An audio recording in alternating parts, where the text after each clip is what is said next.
That's a good question. Ooh, I think trusting myself. I'd say there's definitely been a lot of detours, especially in 2024. I think I always had that one North Star, and it was to make music for the soul. Having confidence in your taste and having confidence in your talent has been one of the things that has really helped me a lot. That is definitely like one of the most important things that kind of has kept the HILLARI DNA there. I would say not take control, but be more independent on my thinking and not being necessarily like controlled by other people's opinions. Hello everyone, and welcome to another episode of Once and Always a Fanboy with me, your host, Chris Cantada Force. Today, we're joined by a voice that's been powerfully turning heads around the world. Born in Norway, she blends Nordic cool and Manila warmth, crafting songs that feel like late-night confessions, wrapped in soulful pop and R&B. She's fresh off a sold-out show in New York, about to light up the stage here in Manila, and her new single, I'm Still, is already earning praise for its calm but fearless vibe. Please welcome an artist who proves that stillness can carry the same charge as a roaring crowd. Fangirls and fanboys, HILLARI. Thank you. Welcome. Thank you. You carry both Norwegian and Filipino roots in your music and in the way you move through the world. Before we dive into your latest single and Manila show, can you share the moment you realized those two cultures would shape the artist you are today? I mean, I'd say like both of them had definitely like its own impact on the way that I am as a person, but also as an artist. But I would say like I'm more so heavily affected by my Filipino roots because, you know, like growing up in the Philippines as well for a couple years, like I grew up here for like 5 years, and that has kind of like been the DNA of my music. Yeah. Like, you know, with karaoke, with gospel music, going up at church, that has like been the most, I'd say, significant impact in my life and as an artist. But I'd say like, you know, growing up in Norway, that has also been an impact, but I haven't seen it as that significant yet. But I'm looking forward to see it kind of like, you know, grow more. When you were recording like your newest EP, New Beginnings, and I'm Still, was there a moment that felt like you were stepping into a future version of yourself? Like, oh, this is the artist I'm becoming. No, definitely. I would say I'm Still is definitely a kind of a stepping stone of like, okay, I think this is really my lane. Like blending soul and gospel in such a genuine way, and that feels timeless and that feels soulful, and without necessarily like forcing it to be, oh, we got to bring it back to the 2000s or we got to make it sound modern. It just kind of like came off very authentically, and so I feel like that was definitely a stepping stone that kind of just inspired me to do more of that, because I see the response has been amazing. And it's like when Timbaland reposted, I was like, oh my gosh, Yeah, I saw that. he is my inspiration. So that, you know, getting cosigns is definitely I'd say motivating to just continue on that path and see where that goes. Your new single is called I'm Still, which you've described as a gentle reminder for people to slow down and find beauty in stillness. In a world that moves so fast, how do you personally fight for that kind of calm? And have you noticed how simply stopping can sometimes feel like the boldest move of all? It definitely is.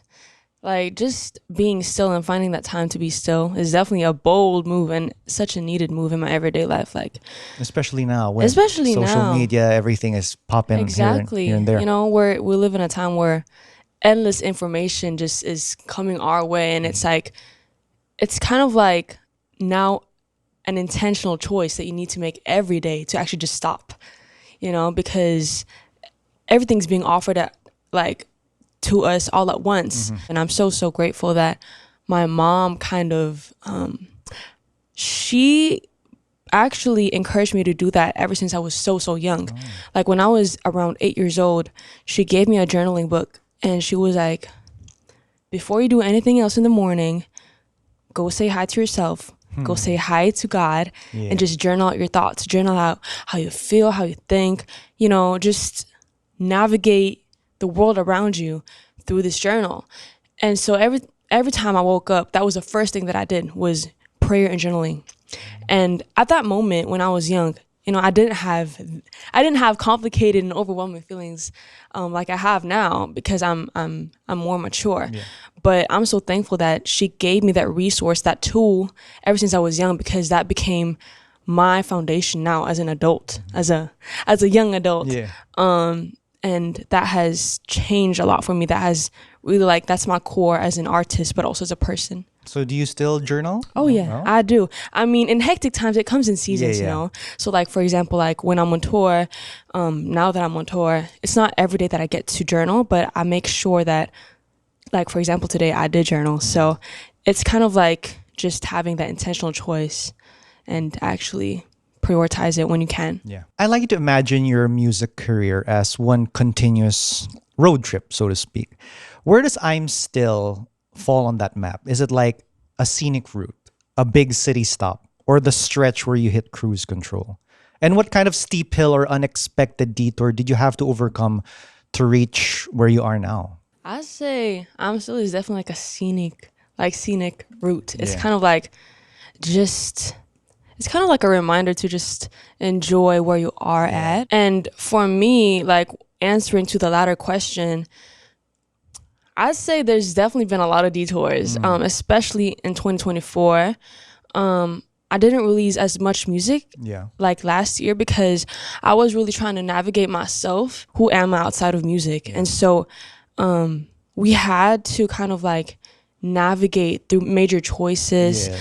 and just kind of like redefining my value as an artist, but also as a person. I'm happy that we've gone through that because now we're kind of like, better and stronger more than ever. Did you ever feel like you experienced a huge unexpected like setback in your career, but when you think about it now, you needed to have that? Oh yeah, no, definitely. I think one of the unexpected setbacks that I've had, especially last year, was just, promises from the industry. Got it. And it's kind of like, when you're, and this happens most of the time with artists, Yeah. which is pretty sadly normal. But it's like, when you kind of get some recognition and there's a lot of promises on the table, and then it kind of, I would say, blinds you a little bit because you get a little bit dependent on teams, on their promises, and you kind of put your trust in that. But I feel like I had to go through that to truly know that at the end of the day, it's my passion and it's the heart that I carry for my music, for my art. And that's kind of like what counts at the end of the day, because I'm the one that's holding the fire. I'm the one that's holding the passion. I can't depend on anybody else. So having that setback definitely made me stronger than ever, because now I'm having more so a say on who I want to be as an artist, what I want to do, and actually learning how to, I would say, not take control, but be more independent on my thinking and not being necessarily like controlled by other people's opinions. Yeah. So with your newest EP and I'm Still, are you like preparing for like new material? Like, is there an album in the works coming? I definitely am. Yeah.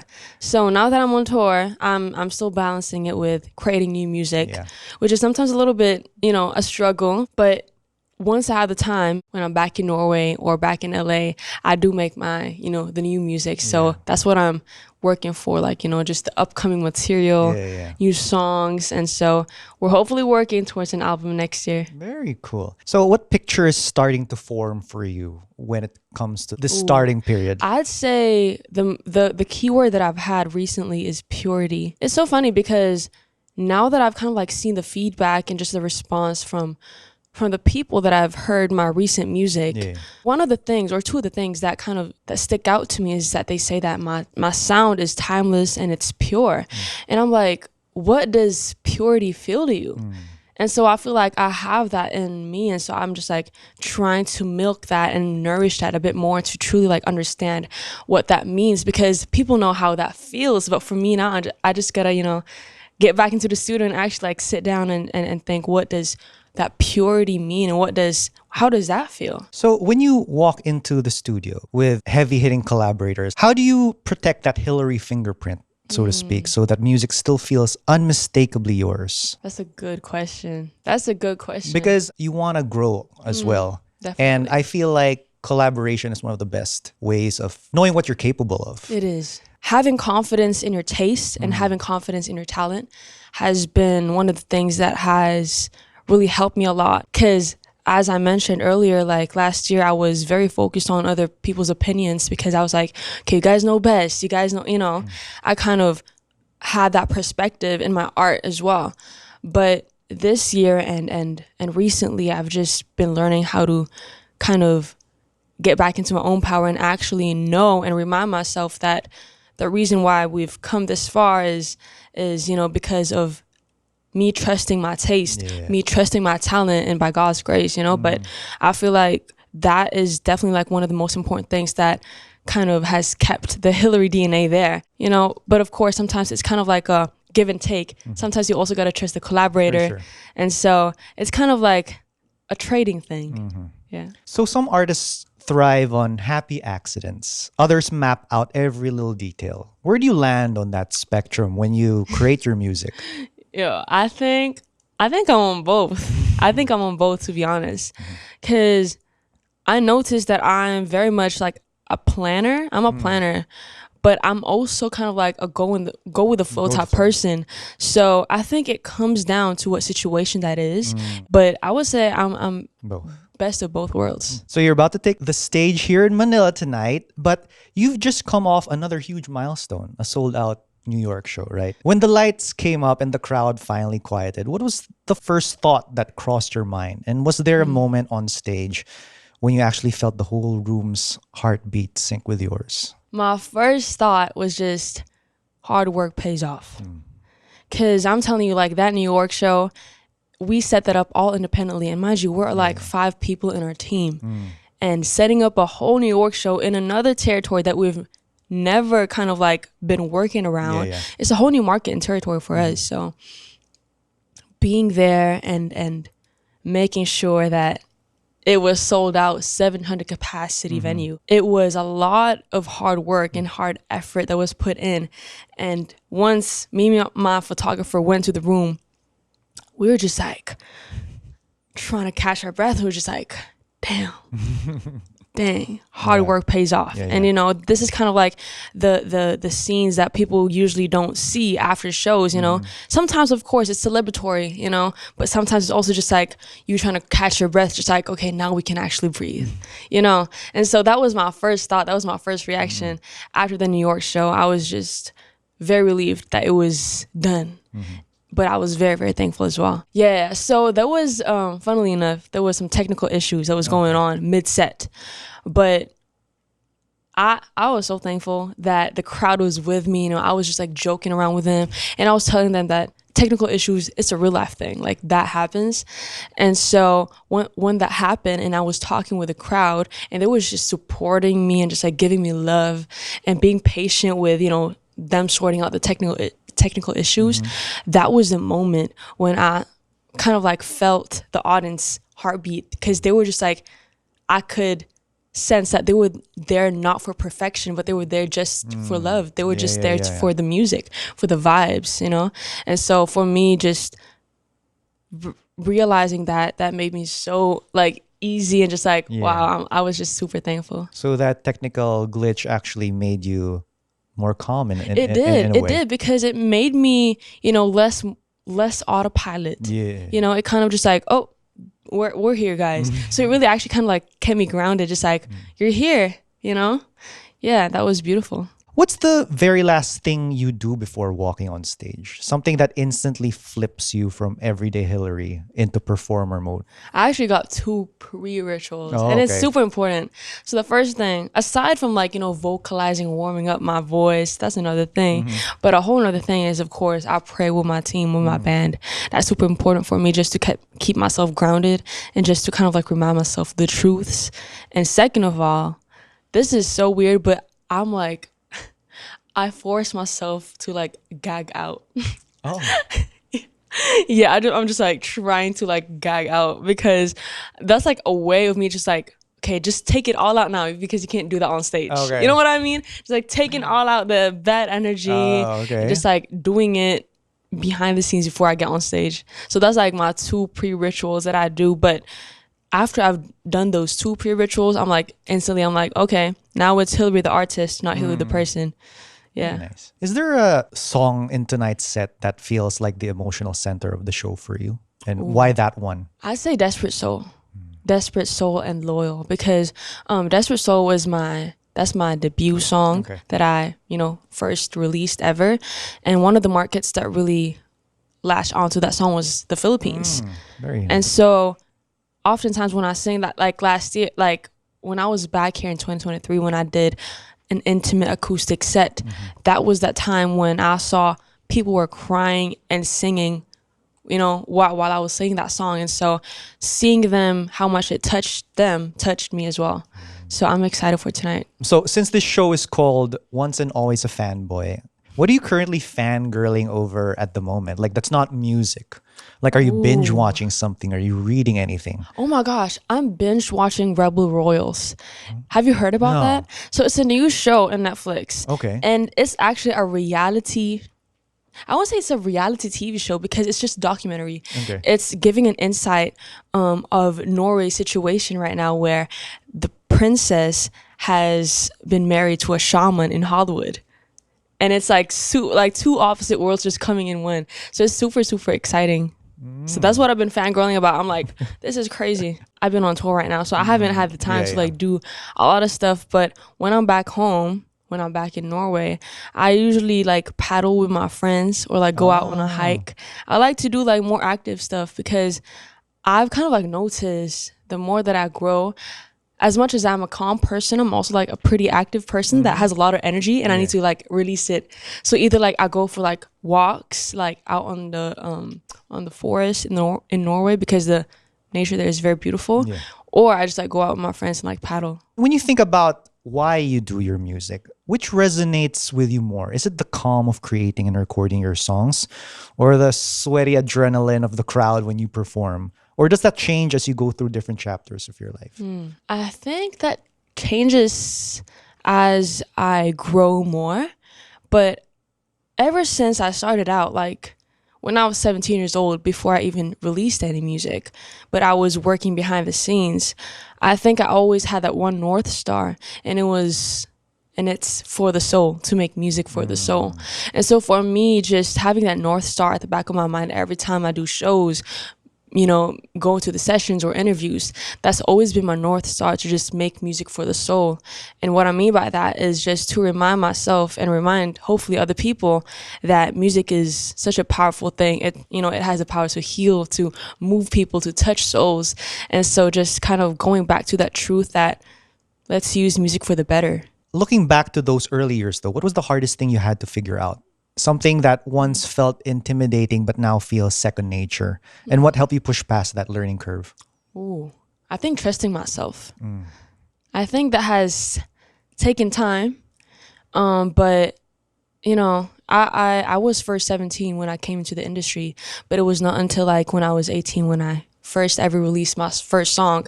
So that was back in 2023. So it's been 2.5 or 3 years. It hasn't been that much of a long time, but I'd say it has taken some time for me to trust myself and actually trust the talent and trust the taste that I have.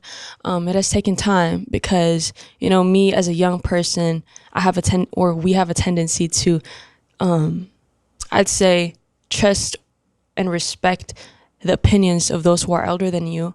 And that's not necessarily a bad thing, but it's also, just not forgetting your opinions and your taste as well. If teenage Hillary never picked up a microphone, where do you think she'd be right now? What parallel universe career would we find her in?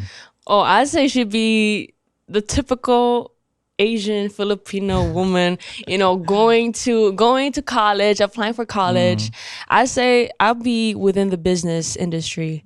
I say within, because I've always wanted actually to build something on my own, either if it's within real estate or clothing line. I've always wanted to be in the industry. So definitely if I never, picked up a microphone, I'd definitely been in that. And I think I would actually enjoy it. Yeah. Do you have any final words to your Filipino or your international supporters? Like especially for those who've been with you from the start, and for those who maybe have just heard I'm Still just right now. Stay for a little while in my journey because there's so much more coming up, more music for the soul. Congratulations on everything you've done. Have a great show tonight. Thank you so much.